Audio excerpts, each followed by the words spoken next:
Anapana Kamatan Sura. When they twelve bomber. When I twat die 3 times. When man twat man, teeny on lonely a lopa. When Lily went there, and I would teeny like it. The car twelve twat there, and I would teeny like it. Below teeny amaro. We will slow Piai, Luegu on 10 beta and she. When Lily went there, car. When Lily and Nadiwa the Niago. Tea kite put dipe when dolly me. Every tea done the volley, teeny like bar. ထွက်လေလေးထွက်သွားတဲ့အခါမှာလေထွက်လေလေးဟာနာသီဝတနေရာကိုထိခိုက်ပုတ်တန်ပြီးထွက်သွားလိမ့်မယ်အဲ့ဒီထိသွားတဲ့သဘောလေးကိုသိနေလိုက်ပါတဲ့ဝင်လေဝင်တိုင်းထိမယ်ထိတိုင်းသိမယ်ထွက်လေထွက်တိုင်းထိမယ်ထိတိုင်းသိမယ်ဝင်လေထွက်လေကြောင့်ဖြစ်ပေါ်နေတဲ့အဲ့ဒီထိမှုသဘောကိုတလဇက်လိုက်သိနေမယ်ထိတဲ့နေရာလေးကိုစိတ်ဆိုင်ပြီးထိတိုင်းတိနေအောင်ကြိုးစားပါ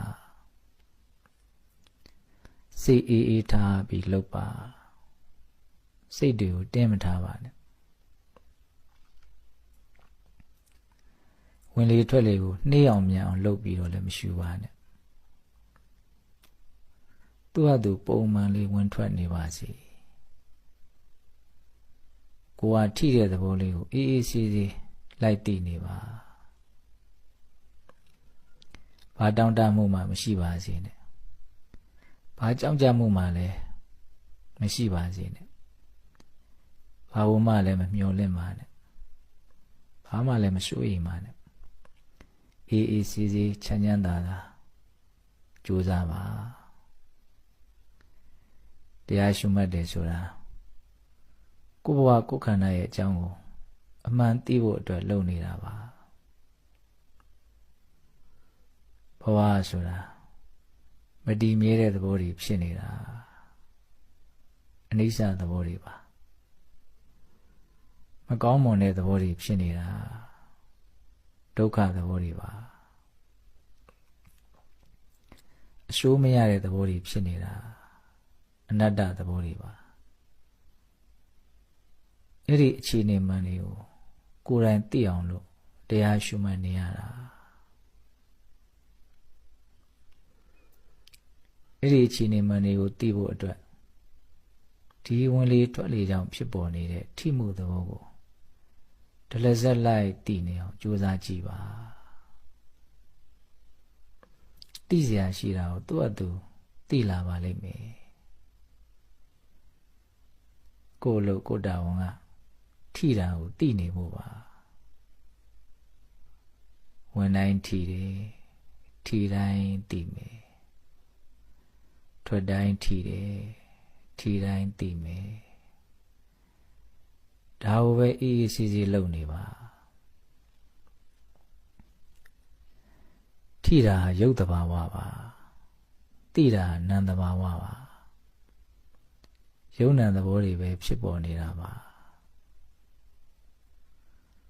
ပုဂ္ဂိုလ်တ attva မရှိပါလားယုံနာသဘာဝတရားတက်ပဲဖြစ်ပေါ်နေတာပါလားဆိုတာဘယ်သူမှမေးစရာမလိုပါဘူးကိုယ့်ဟာကိုယ်သိလာပါလိမ့်မယ်ကိုယ့်အလောက်ကထိတာကိုသာထိတိုင်းမမေးမလျော့သိနေအောင်ကြိုးစားနေဖို့ပါသိစရာရှိတာသူ့အတူသိသွားမှာပါသိကျင်လိုက်တာလို့လည်းဆန္ဒတွေစောပြီးမမျှော်ပါနဲ့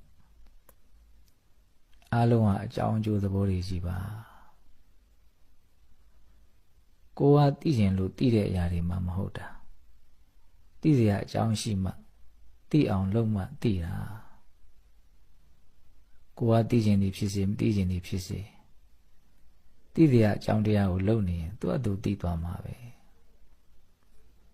သိစရာအကြောင်းတရားဆိုတာခုကိုလုပ်နေတဲ့ထိမှုကိုဒလဇက်သိအောင်လုပ်နေတဲ့အလုပ်ပဲ အဲ့ဒီအလုပ်ကိုလုပ်နေခြင်းကိုကအသိဉာဏ်ဖြစ်ပေါ်လာခြင်းရဲ့အကြောင်းတရားပဲအကြောင်းရှိရင်အကျိုးတရားဆိုတာဖြစ်လာမှာမဖြစ်ပါနဲ့ဆိုလို့တော့မရဘူး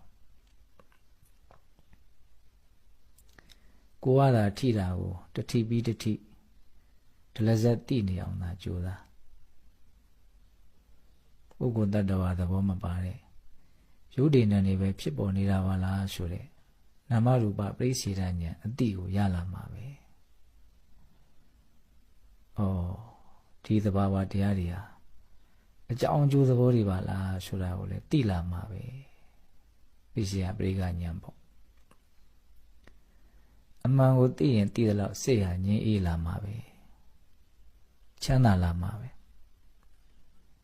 ဒုက္ခပညာယပฏิလာဘောလို့မြတ်စွာဘုရားဟောထားတာပဲဝါခန္ဓာရဲ့အကြောင်းကိုအမှန်သိခြင်းဟာချမ်းသာတယ်တဲ့ဒါပေမဲ့တရားလုပ်နေတဲ့အချိန်မှာတော့အသိဉာဏ်ကိုရခြင်းလိုက်တာချမ်းသာခြင်းလိုက်တာဆိုတာတွေမလာပါစေနဲ့ကိုကကိုယ်အလုပ်ကိုလုပ်နေဖို့ပဲကိုယ်အလုပ်ကပါလဲဝင်တိုင်းထီတိုင်းသိဖို့ပါထွက်တိုင်းထီတိုင်းသိဖို့ပါတရားမှတ်တဲ့လူဆိုတာကိုယ်တောင်ကဘာလဲဆိုတာကိုသိဖို့လိုတယ်ဆင်းရဲငြိမ်းချမ်းချမ်းသာကြောင်းနိလန်းကောင်းတရားတွေကိုဟောဖို့ရကမြတ်စွာဘုရားရဲ့တာဝန်တဲ့ဟုတ်တာပေါ့ဘုရားမှာပဲမှန်မှန်ကန်ကန်အကုန်စင်သိနိုင်တာကိုမြတ်စွာဘုရားဟောတဲ့အတိုင်းလုပ်ဖို့လေ့ကျင့်မှုကချမ်းသာခြင်းရတဲ့တာဝကတွေရဲ့တာဝန်တဲ့ချမ်းသာခြင်းဆိုတဲ့အကျိုးရလဒ်ကြီးကိုပေးဖို့ကြတော့သူတော်ကောင်းတရားရဲ့တာဝန်တဲ့ဘလောက်တဘာဝကြတော့ချမ်းသာဖို့ကဘုရားတာဝန်လည်းမဟုတ်ဘူးကိုယ်တာဝန်လည်းမဟုတ်ဘူးတရားရဲ့တာဝန်တဲ့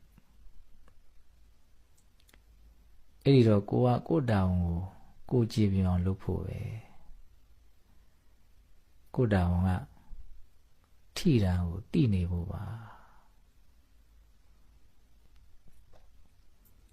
ဒါကြောင့်ကိုယ်အလုပ်ကိုသာဒီဇိုင်းမတ်လုပ်နေဖို့ပါမလေးလက်စေပါနဲ့ဝင်တိုင်းထီတယ်ထီတိုင်းသိပါထွက်တိုင်းထီတယ်ထီတိုင်းသိပါထီမှုထင်ရှားအောင်ဆိုပြီးတော့လေကိုပြင်းပြီးတော့မရှူပါနဲ့သူပုံမှန်ဝင်ထွက်နေလို့ဖြစ်နေတဲ့ထီမှုလေးကိုပဲသိနေအောင်အားစိုက်ပါနှုံးညံ့သိမ်မွေးတာလေးကိုသိနိုင်အောင်ပိုကြိုးစားပါ